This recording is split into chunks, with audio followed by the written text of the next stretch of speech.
지난 주말 퀴어 문화 축제가 서울 광장에서 열렸습니다. 음란의 수위는 더욱 높아져 교계와 시민단체들은 행사를 허락한 정부에 대한 비판의 목소리를 높이고 있습니다. 중앙아시아를 중심으로 사역하는 선교사들이 모여 CIS 한인 선교대회를 개최했습니다. 이슬람이 증가하는 구소련 지역의 향후 선교 방향에 대해 심도 있게 논의했습니다. 기독교 대한감리회가 중국과 북한 선교 확장을 위해 다양한 사업을 추진하겠다고 밝혔습니다. 불편해진 한중 관계를 풀어나갈 출구가 될 수 있을지 주목됩니다.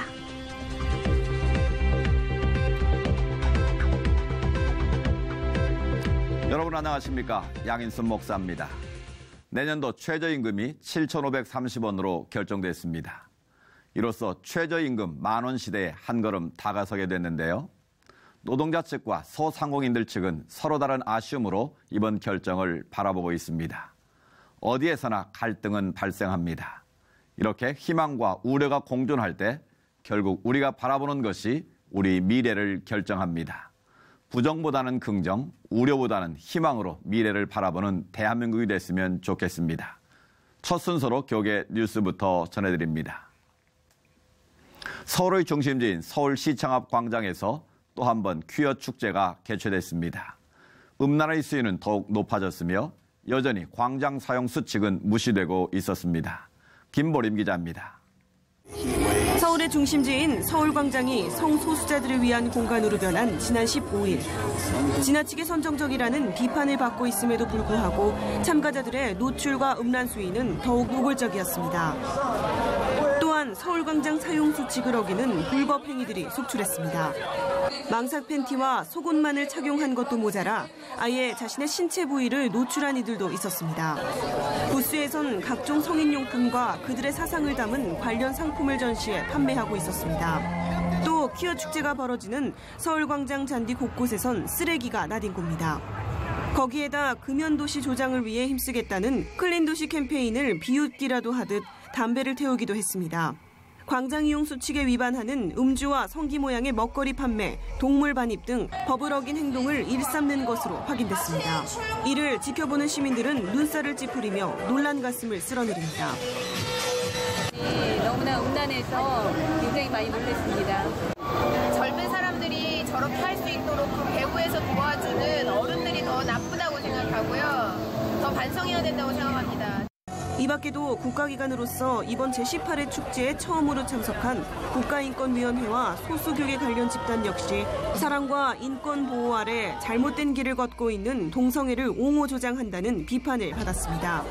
동성애자와 트랜스젠더 등 성소수자들은 퀴어 축제를 통해 자신들의 인권을 보장하는 법의 제정을 호소했지만 정작 제정된 법을 이행하지 않는 모순적인 행동을 보였습니다. 이번 축제 역시 음란과 불법이 자행되고 있어 시민과 교계단체들의 반발이 더욱 거세질 것으로 예상됩니다. C채널 뉴스 김보림입니다. 한국교회 주요 교단들이 참여한 동성애 반대 집회도 열렸습니다. 아이들을 데리고 참여한 부모들이 유독 많았는데 이들은 자녀들이 살아갈 이 나라를 거룩하게 지켜달라고 간절히 기도했습니다. 김효정 기자가 전합니다. 같은 시각 퀴어 문화 축제가 벌어지고 있는 시청 광장과 길 하나를 마주한 대한문 앞에는 오전부터 장대 같은 비가 내렸음에도 건강한 가정과 성을 지켜내기 위해 모인 만여 명의 시민들로 장사진을 이뤘습니다. 아이들이 살아갈 세상을 건강하고 거룩하게 지켜내기 위한 부모들의 기도는 더욱 간절했습니다. 신앙이 바르게 선장하고 이 세상도 악하게 될 텐데 거기에서도 항상 기도로 승리할 수 있는 그런 아이들이 됐으면 좋겠어요. 동성애 퀴어 축제 반대 국민대회에 참가한 이들로 가족 단위로 참가한 시민들을 포함해 노인부터 어린아이까지 남녀노소를 가리지 않습니다. 퀴어 축제라든지 이런 부분들이 하나의 문화가 되고 이걸 정부에서 용인을 하게 되면 아이들 교육에 바로 영향을 미칠 수 있다고 생각하거든요. 하나님을 사랑하는 사람이고 하나님 말씀을 지키고자 하는 사람이라면 당연히 동참을 해야 되고 이번 대회는 대한예수교장로회 통합과 합동, 대신, 기독교 대한감리회, 기독교 대한 하나님의 성회, 기독교 한국침례회 등 한국교회 주요 교단들과 시민단체들이 함께했습니다. 교단장들은 동성애는 창조 질서와 생명윤리를 무너뜨리며 교회 생태계를 위협하고 있다며 이를 조장하는 동성애 축제가 추방되도록 단호하게 대처해 나가자고 강조했습니다. 설교를 전한 예장대신 증경총회장 최낙중 목사는 에이즈로 죽어가고 동성애 합법화로 혼란에 빠진 이들을 통해 하나님의 음성을 들어야 한다며 동성애자들이 회개하고 주님께 돌아오도록 기도해서 선교사들의 피로 이룩한 대한민국을 거룩하게 지켜나가자고 말했습니다. 주신 하나님을 믿기에 이 민족이 반드시 거룩한 나라가 될 것이며 제사장 나라가 될 것이며 온 세계에 선교사를 파송하는 그런 민족이 될 것을 확신합니다. 우리 모두 합심해서 기도하고 그런 사람들을 불쌍히 여기고 사랑으로 감싸서 그들도 다 하나님 백성이 되도록 해야 될 줄로 믿습니다. 이날에는 또 음란과 불법으로 도배된 동성애 축제를 허가한 서울시와 이를 계기로 국가윤리의 근간을 흔들 차별금지법과 동성혼 합법화를 추진하려는 정부의 행위를 강력하게 규탄하는 목소리도 제기됐습니다. 참가자들은 이와 함께 대한문 광장에서 정부 서울청사를 거쳐 광화문 광장까지 약 1시간 동안 퍼레이드를 펼치며 동성애의 심각성을 시민들에게 알렸습니다. C채널 뉴스 김효정입니다. 이어서 그 밖의 교계 소식 전해드립니다. 사회 지도층의 기부문화 확산을 위한 제9회 다일 아너스데이가 개최됐습니다. 세상을 변화시키는 사람들이란 주제로 열린 이날 행사에는 배우 박상원, 윤석화 등 30여 명의 개인과 후원단체 대표가 참여했으며 초대 회장으로 세무법인 석성의 조용근 회장이 추대됐습니다. 다일 공동체는 최초의 전액 무료 병원인 다일천사병원 운영을 비롯해 전 세계 10여 국에서 바퍼로 대표되는 급식 사업과 교육, 의료 사업 등을 펼치고 있습니다.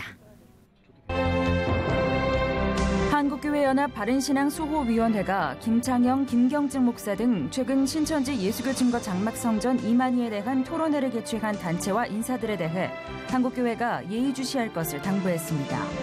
한교연 바수위는 관련 인사가 소속된 회원교단에 대해 강력한 조치를 취할 것을 요청하기로 했습니다.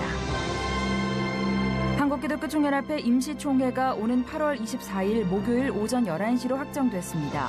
곽종훈 직무대행은 선관위의 진행에 따라 공명정대한 선거가 이루어지고 한기총이 한국교회의 본이 되는 기관으로 발전해 나가길 소망한다고 밝혔습니다.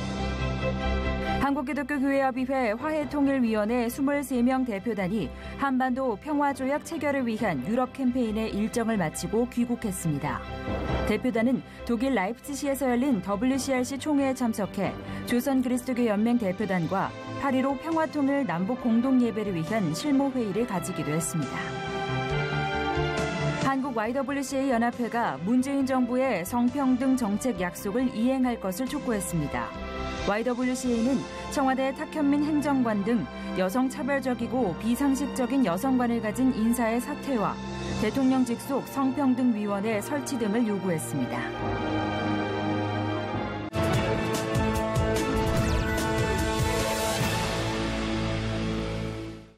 다음 소식입니다. 지난달 구소련 연방지역 선교사역의 방향 설정을 위한 CIS 한인 선교사 대회가 열렸습니다. 러시아와 중앙아시아 주변 선교지의 미래 사역의 방향을 설정하는 중요한 자리였는데요. 러시아 안순철 선교사님 연결해서 자세한 내용 들어봅니다. 선교사님 안녕하십니까? 네, 안순철 선교사입니다.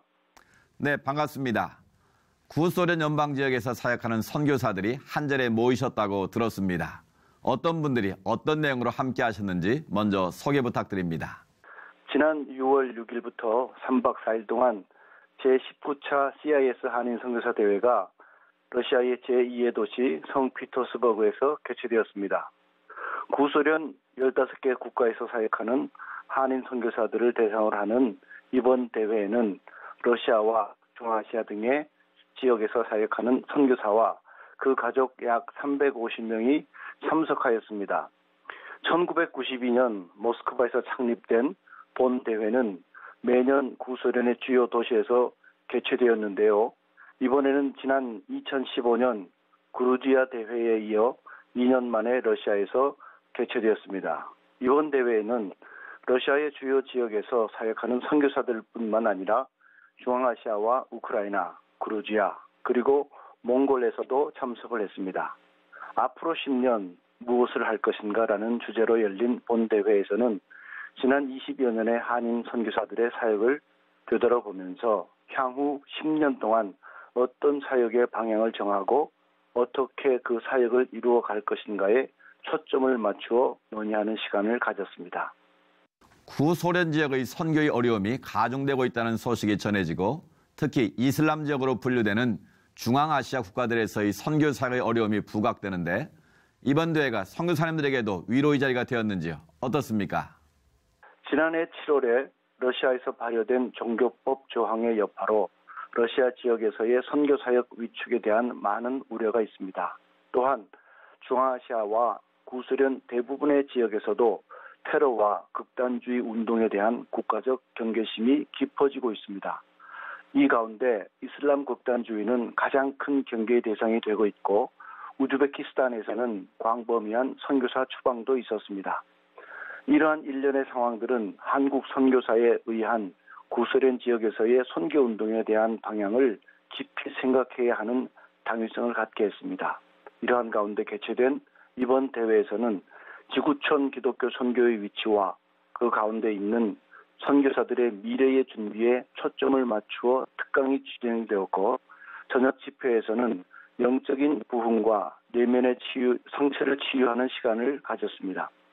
참석자들은 또한 대회 후에 이어진 북유럽 크루즈 여행을 통해 새로운 힘을 얻고 선교지로 귀임했습니다. 앞서 이번 컨퍼런스가 향후 10년 미래의 방향을 설정하기 위한 자리였다는 이야기를 해주셨는데요. 이런 방향에 대해서는 어떤 논의가 이루어졌습니까? 과거 공산권이었던 지역에서의 사역을 되돌아보면서 앞으로 10년 동안 어떤 사역에 집중해야 하는가에 대한 것이 가장 큰 논의의 주제였습니다. 지역별 전략 모임과 사례를 통해 좋은 통찰력을 나누었는데요. 특별히 지역 조사에 힘을 쓰고 그 내용을 공유함으로 하나님이 주신 선교의 가능성을 극대화하는 것이 강조되었습니다. 또한 지역교회와 그 지도자들과의 동반자적 관계에 기초한 선교적 교회가 CIS 지역에서의 사역의 전략적 방향이어야 한다는 것에 공감했습니다. 바라는 것은 이러한 대회의 결단이 향후 새로운 10년에 구소련 지역에서 하나님의 주시는 건강한 선교의 열매로 나타날 수 있도록 기도해 주시기를 부탁드립니다. 네, 계획하신 일들 가운데 중앙아시아 지역의 선교사에게 큰 열매가 맺어지길 저희도 함께 기도하겠습니다. 선교사님 오늘 말씀 감사합니다. 감사합니다.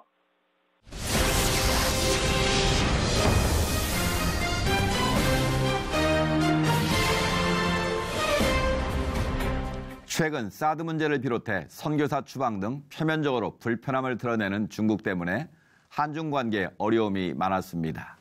여러 불편한 관계를 풀어보는데 교회가 나서볼 수 있는 기회가 만들어졌습니다. 오늘 이슈를 보는 창에서는 기독교에 대한 감리회 전명구 감독회장과 함께 중국과의 관계를 풀어갈 교회의 역할에 대해서 말씀 나눠보겠습니다. 김효정 기자가 만나봤습니다. 감독회장님 안녕하세요. 네. 최근 또 중국을 다녀오셨다고 들었는데요. 굉장히 의미 있는 일을 또 하고 오셨다고요? 네, 지난달 25일 날 우리 기독교에 대한 감리회와 중국 하북성 양해와의 그 교류의 중요성을 깨닫고 중국 선교 한 25년간 봉사하신 우리 김의중 목사님과 동행을 해서 중국의 이제 그 선교에 관심을 갖고 특별히 사회복지 쪽에 관심을 갖고 쭉 도와오셨는데 그런 게 이제 신뢰가 쌓여지게 되니까 삼자교회와 연결이 되어지게 되고 그래서 서로 교류하면서 하나님의 사업도 열심히 하고 또 문화교류 뭐 이런 것도 서로 좀 나누자고 하는 그런 의미 있는 시간을 갖게 되었습니다. 네, 문화적인 교류의 확대로 이제 복음 전파까지도 가능하게 하는 여러 가지 일들도 기대해 볼 수 있을 것 같은데요. 또 제가 이야기를 좀 들어보니까 교회 학교 관련돼서도 좀 교류가 확대된다고요? 네, 난 중국에는 사실상 그 어린이에게 전도 못하게 돼 있잖아요. 네, 그렇죠. 그래서 상당히 염려하면서 거기 중국교회를 돌아봤는데 주일학교가 있더라고요. 주일학교가 있는 걸 처음 봤습니다. 그 주일학교도 아주 어린이들이 그 하나님 말씀을 배우고 이렇게 좋게 분위기도 잘 돼 있었고 그 이제 저희들이 얘기한 건 그 아무래도 교회 교육은 우리가 앞서 있으니까 먼저 복음이 활성화되고 이렇게 됐으니까 어린이 교육의 교재나 이런 것들을 같이 좀 의견을 나누면서 서로 협력해서 어린아이들이 쉽게 하나님 말씀을 배우고 또 어린아이들이 건강한 그리스도인으로 자랄 수 있도록 그런 것을 같이 좀 공유하자. 그래서 한국교회와 중국 양해와의 그 어린이 교육의 프로그램을 공동 개발을 하고 같이 좀 이렇게 상의하자. 그런 쪽으로 얘기를 나누고 왔습니다. 네, 중국 선교 또 특히나 교회학교 교육 같은 경우에는 더욱더 제가 좀 어렵다고 알고 있는데 굉장히 이번에 큰 열매를 또 거두고 오신 것 같습니다, 목사님. 중국 선교사님들에 대한 보도가 이렇게 지금 제가 듣는 것과는 굉장히 요즘 분위기가 많이 다르잖아요. 네. 여러 가지 뭐 추방 소식도 계속해서 전해지고요. 뭐 안전 문제 비상이 걸렸다 이런 뉴스들은 좀 연일 보도가 되고 있거든요. 이번 계기로 교류로 인해서 좀 저희가 희망을 봐도 되는 겁니까? 어떻습니까? 네, 하나님께서 우리를 쓰시는 방법은 다양하니까 우리가 그래도 이 중국의 이 거대한 나라 이게 이제 큰 어장 아닙니까? 이렇게 놓고 볼 때에 정부가 인정하는 그러한 그 삼자교회와 우리 큰 틀에서는 같이 협력을 하면서 정말 어떻게 하면 이 땅에 하나님 나라를 확장하는 일에 지금 전도가 안 되는 때잖아요. 그렇죠. 어려운 때잖아요. 네. 그리고 중국의 종교 정책에 대해서 왜 그분들이 그렇게 하는지에 대한 것도 우리가 좀 이해하면서 너무 서두르지 말고 거기엔 좋은 그런 보조를 맞춰가면서 좀 인내할 필요가 있잖아요. 우리나라도 처음에 선교사님 들어오셨을 때 대동강변에서 토마스 목사님은 그냥 단칼에 순교를 당하지 않았습니까? 우리가 이런 역사적인 배경을 생각해보고 정치적인 사안을 잘 보면서 아마 투 트랙으로 가야 되지 않겠나 이런 생각을 해보게 되는 것입니다. 네, 중국 선교에도 투트랙 전략이 필요하다. 네. 중요한 말씀 주신 것 같아요. 엄덕 회장님, 또 우리가 궁극적으로 바라는 것은 이 중국 교회와의 협력, 선교를 통해서 또 대북 관계, 대북 선교까지 좀 바라보는 그러한 점이 아니겠습니까? 이 부분에 대해서는 좀 어떻게 보시는지 궁금한데요. 감리는 또 이전에 서부연회를 통해서 굉장히 이 부분 또 신경 많이 쓰시고 기도 많이 해오신 부분이 있지 않습니까? 네. 저는 이제 과거에 김대중 정부 시절에 김대중 대통령께서 평양 방문할 때 바로 그 다음 달에 제가 바로 평양을 방문했습니다. 그때 이제 봉수교회와 칠골교회 다 집적 예배도 드렸고 조선 그리스도 연맹과 여러 가지 회담도 하면서 그때 이제 공산 국가에서의 교회 특별히 북한은 특별한 상황이니까 그때 이제 경험하게 됐는데 그런 선입주견을 가지고 중국교회를 방문했던 거죠. 그런데 북한의 교회 현실과 중국교회의 현실은 아주 큰 차이가 있더라는 거. 그래서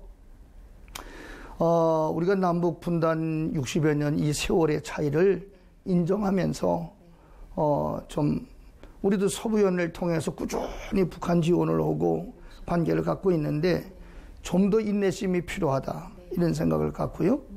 중국 교회와 교류를 하면서 앞으로 북한 선교를 어떻게 해나가야지에 대한 방법론이나 이런 것들은 아마 좋은 모양으로 우리가 개발되어 갈 것이다. 그런 기대를 하게 됐습니다. 그래서 이번에 이제 우리가 좀 더 발전돼 나가면 북한 선교에 있어서도 훨씬 한 발짝 진일보하는 그런 기회가 되지 않겠나 그런 생각을 하게 됐습니다. 네. 앞으로 통일 시대를 맞이함에 있어서도 감리교가 더욱더 큰 역할을 감당할 것 같다라는 기대감이 지금 저는 좀 드는데요. 또 저희 한국교회 일치와 연합에 있어서도 굉장히 감리가 큰 역할을 감당하고 있지 않습니까? 또 감독회장의 임기가 앞으로 남은 기간이 더 많지 않습니까? 그런 의미에서 중요성이 조금 더 있다라고 저는 좀 이렇게 보고 있는데요. 그 부분 어떻게 보세요? 네, 우리 감리교회는 이제 서부연회, 뭐 아시겠습니다만 서부연회는 우리가 과거 우리가 이제 그 해방 전에 그 북한 쪽에 있는 교회들 그 교회를 궁극적으로 앞으로 통일 시대가 오면 우리가 선봉에 서서 복원해야 되겠다. 그래서 그 지방 그 감리사님들이라고 이제 우리 장로기로 말하면 지방회장님이잖아요. 그 감리사님과 실행부회의 이 기본 조직은 다 가지고 있습니다.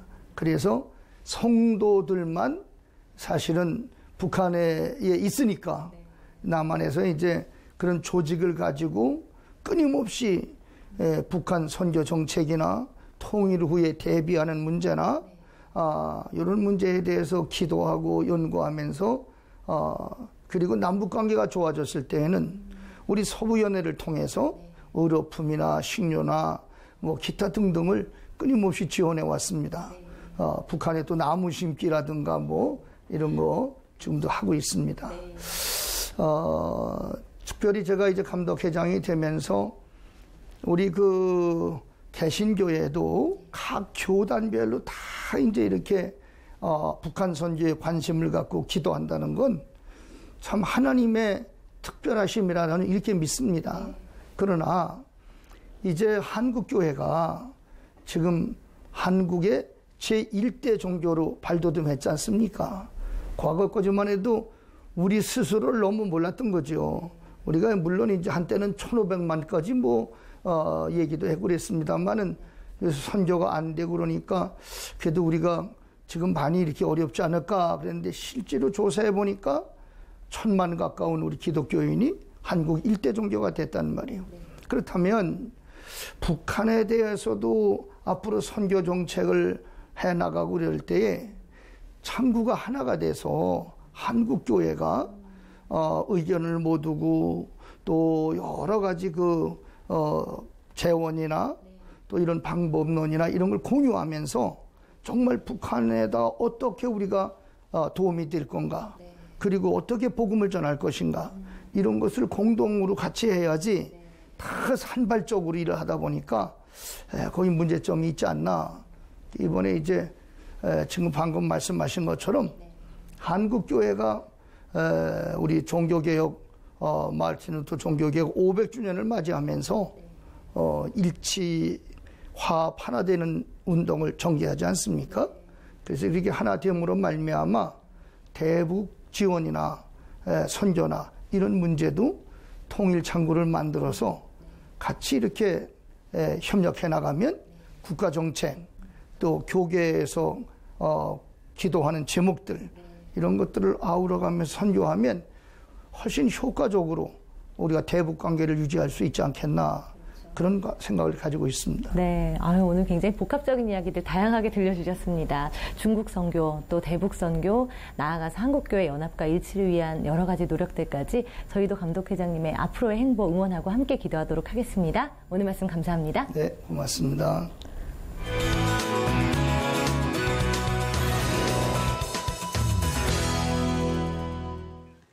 정부가 북한의 군사회담과 적자회담을 공식 제안했습니다. 추석을 앞두고 이산가족 상봉의 꿈도 다시 커지고 있는데요. 더 많은 시간이 흐르기 전에 모쪼록 한반도 평화의 신호탄이 만들어지길 기대해봅니다. 시철 매거진 굿데이는 여러분이 직접 참여하실 수 있는 방송입니다. 아래 전화번호와 이메일로 언제든지 연락 주시기 바라고요. 인터넷을 통해서도 다시 보실 수 있습니다. 오늘 순서는 여기까지입니다. 시청해주신 여러분 고맙습니다.